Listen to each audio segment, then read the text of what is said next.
Hey Blaze! So I'm here with Athena. Say hi to Athena. And we're going to do our lesson today. And we're going to continue with this idea of training our souls and our minds to pick the right choice and to count on Jesus and lean on Jesus. So if you did your homework, hopefully you did, then yay, thank you. It was reading Daniel chapter 1. It was a short one, guys, so hopefully you read it. And in the story, it talked about how Daniel loved God. He had a heart for God, and his friends had a heart for God. But the king wanted him while he was training. Sorry, this is so shaky, guys.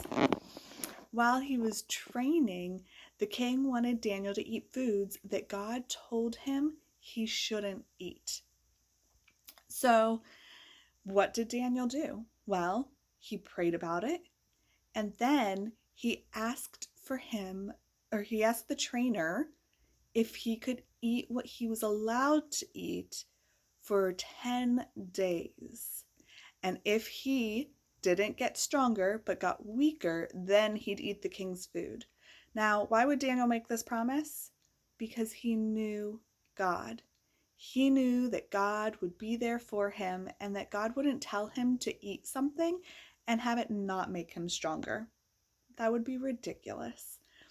So Daniel did this, and boom, what do you think happened? Well, he ate his vegetables. Seriously, that's what he ate, guys. He ate his vegetables, and then he got stronger. Him and his friends did this. And so him and his friends were shown to the king, and the king was like, whoa, they did awesome during training. You've been feeding them vegetables?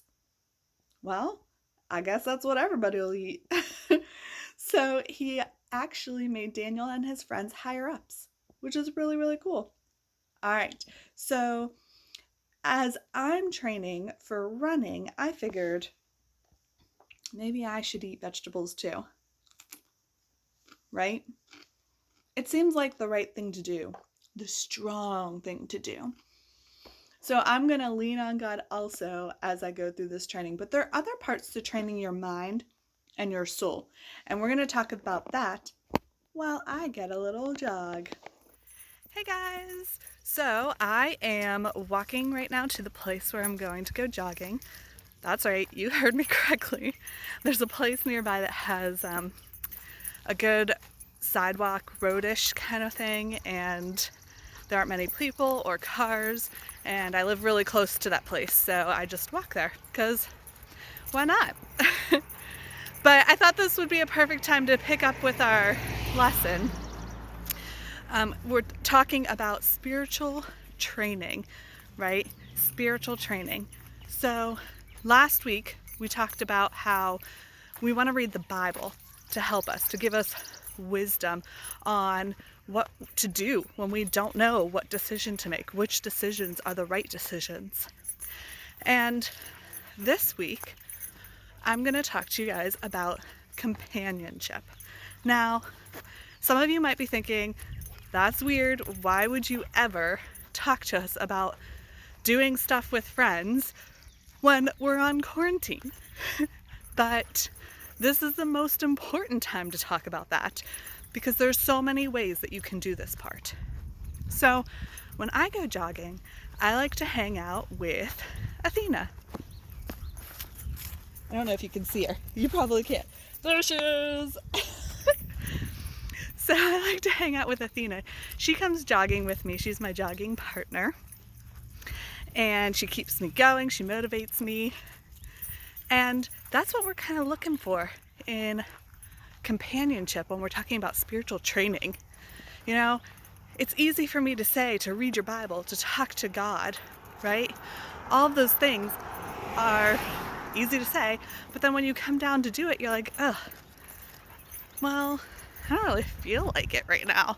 I'd rather do this or this, which is where companionship helps, right? You can motivate each other. You can tell each other, hey, let's do this together. Or instead of that, you can also talk with each other about what you're doing, right? It's very important. So that's why we that's why we go to church, is because there are other people who believe the same things we do. They believe Jesus died on the cross just for us. And we can talk to them about it. And it's easier talking to them about it than people who don't know or don't believe. When you see somebody talking about something that you believe in, that counts as companionship, right? Think about if you've ever read a book or saw a movie and it was really, really good, or it was really, really bad. And then you're like, oh man, I wish so-and-so saw this or read this just so I could talk to them about it because it was so good or it was so bad. And I want to know what they think about it. Has that ever happened to you? It happens to me all the time. That's what we're talking about when we're talking about companionship in Jesus, right?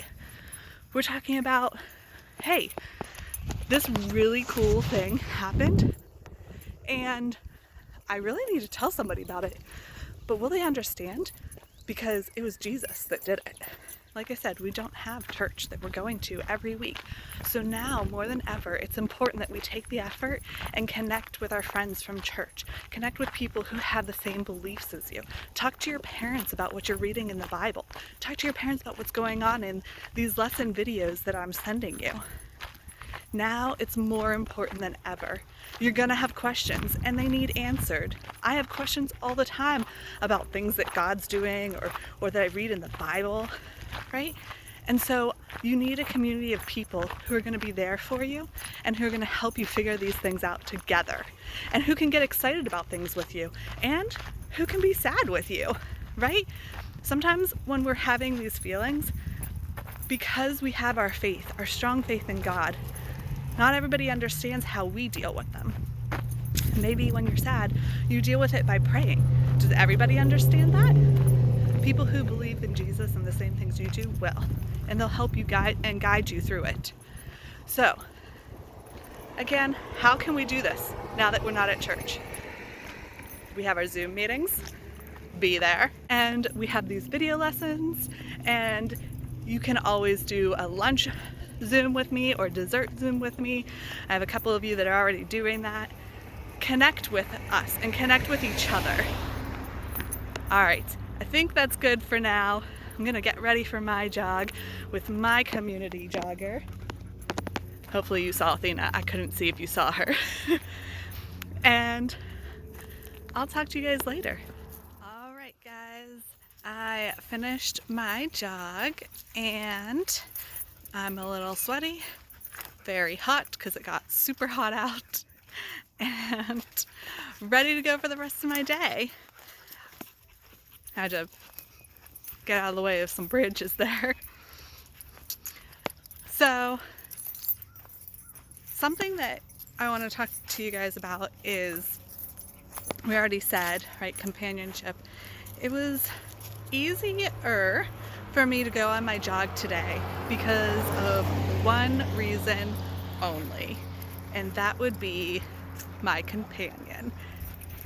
This girl right there, Athena, my dog, who jogs with me, and she motivates me. So if I don't feel like going for a jog, she'll get bored and she'll come up to me and whine in my face. And I get so annoyed that I go for a jog with her. So motivation there, whining in the face.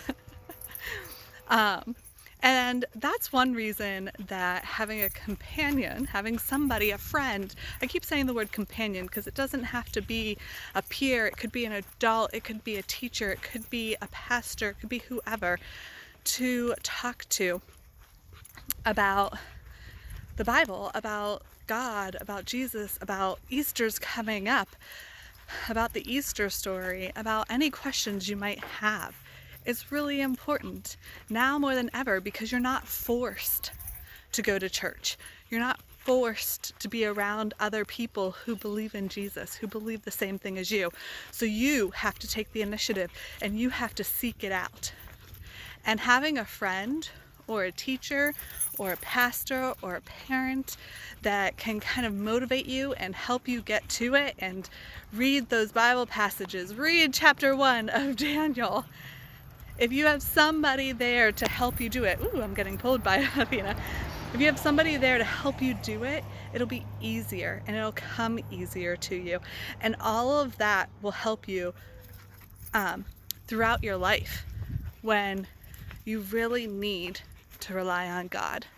I mean, you really need to rely on Him now too, right? We're all going through heavy stuff right now, just with quarantine and worries about things and being stuck, not being able to do exactly what you want. So now more than ever is when we need friends or people to talk to rely on. So if you are thinking, Danielle still doesn't make sense to me, then text me. Have your parents text me. Have your parents email me. You email me. And we'll talk about it more. Now, your homework assignment. Are you ready? Your homework assignment for this coming week is, of course, chapter 2 of Daniel. It's not a long one, guys. Chapter 2 of Daniel. All right, I'll see you guys next week, or I'll see you guys on Thursday.